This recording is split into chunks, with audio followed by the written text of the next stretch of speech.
Now for the hard one, which is leadership perception.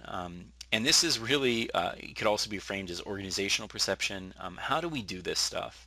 So the first thing that I hear all the time is, well, it's up to users, right?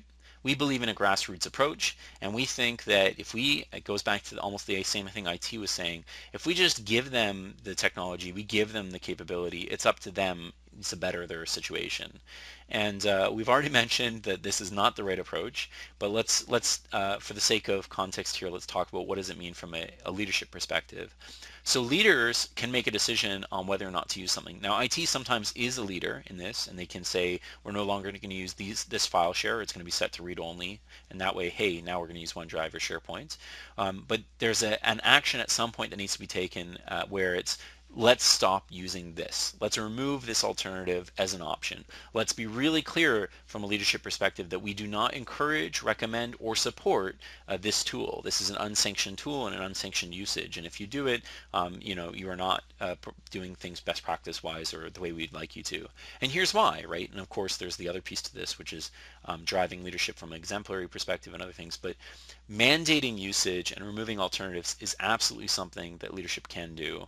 And so sometimes you have to make that step, right? You just have to take that step.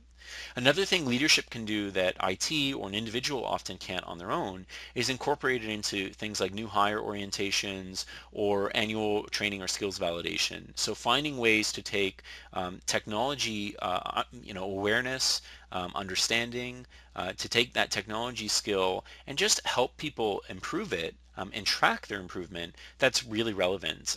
Making sure that people have the basic understanding, not just of here's the intranet site in the new hire orientation, go use this, but actually saying, hey, when you use the intranet site, there's also this Yammer groups and this and that. And by the way, here's a pre-recorded training session we highly recommend you watch. And then what we'd like to do is have you answer a couple of key questions about, when to use what technology, when should I use Outlook versus this, etc. in our organization, what we would encourage you to use, right?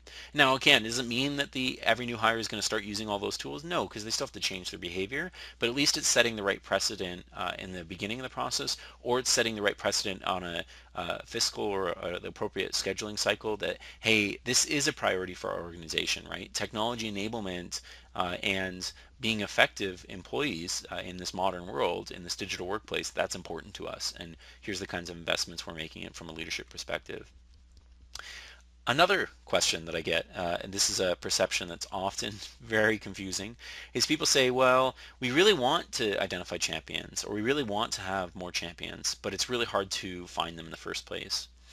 Or, we want to do a champion program, but our culture, our people, we just don't have the kind of people that would make sense for that. We don't have the budget for it, those types of things. So champion programs are the most cost-effective way to improve adoption. There's no question about it because you're basically getting free support from the organization in return for really, really, really basic enablement. You're basically helping them with escalation. You're giving them maybe some train the trainer type material and other things like that and self-service. And that's really the champion program's sort of basic foundational level. So when you're trying to identify champions, if that's the concern, there are many, many ways to do that. You could look at, like I mentioned earlier, IT has the ability to do a lot of analysis of usage and analysis on how people are using the technology. So that can help you identify who maybe the better or more active users are. And those could be potentially good champions. You could also do things like, there used to be this technique, it's not as true today, but at one point in organizations when the only browser that was out of the box or the one that was enabled by default was the Internet Explorer experience, those who installed Firefox or Chrome or Safari, etc., they actually were a good indicator of someone who's taken extra effort to improve their personal productivity at the workplace, right? So they've gone over and above. Now, I'm not saying that one of those browsers is better. I'm just saying that they've shown clear evidence that they've taken action to try and improve their experience, which suggests that they're willing to either experiment or understand other tools that could help them be better from a productivity perspective. So sometimes looking at those who've installed these types of browsers historically has been a technique we've used. In a modern day world, we look at apps a lot of times. So if you have managed devices, what apps have they installed? Who's installed like some of the Office apps? Who's installed, OneDrive app, etc. And those people tend to be people that may have taken a little bit more than just the basics, and they're trying to understand how to improve that experience. And so again, enabling those people might be a good way of doing it.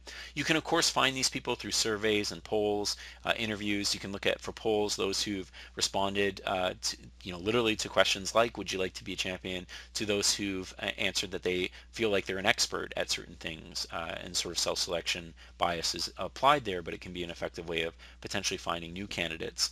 And that brings me to the last point, which is champion programs are programs. They run over a period of time, and it's important for those to actually have cycling of champions. So some people who have been a champion for a long time shouldn't be, at least shouldn't be a champion without extra steps being taken, right? Either recertification or something else. So doing a champion program where you say you are a 2017 champion, a fiscal champion, or a quarterly champion or whatever, and doing that type of model can help because it helps identify, and it makes it that much easier when you say you're still a champion, you're a former champion, or you're a champion to us, but we're not going to prioritize the same level of engagement and involvement with you. I know that's really sticky for some organizations. It's a hard subject, but it's important because you want to bring in new champions. Your champion group should continue to grow over time, not stay the same for months and months, or at least quarters and quarters. And the second thing you do want to do is you do want to encourage a little bit of that, because there is an expectation, right? If champions are expected to do certain things, there's a reasonable expectation that at some point, sooner or later, that people might not want to be champions anymore. And that's okay, right? They still get all the praise as being a champion in the past, etc. They're a former champion, however you want to do it, but you do want to get those people out so that you can not overwhelm them or annoy them with all the champion communication that's targeted to them versus, say, the broader organization. Okay, so that's that. Another one that we often hear is, well, we're leaders and we get feedback from users all sorts of times. We do polls, we do surveys, and we collect feedback.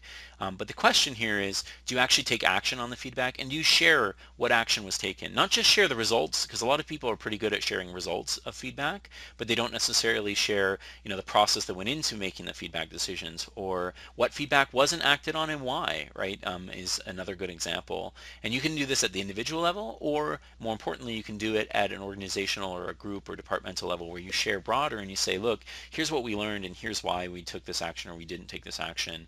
So people feel like the feedback cycle is self-fulfilling, that there's value in me sharing my feedback, etc. So again, take feedback and make it really focus on what comes out of it, because feedback just for the sake of saying, hey, we got feedback, is pretty much irrelevant, right? You really want to have clear action.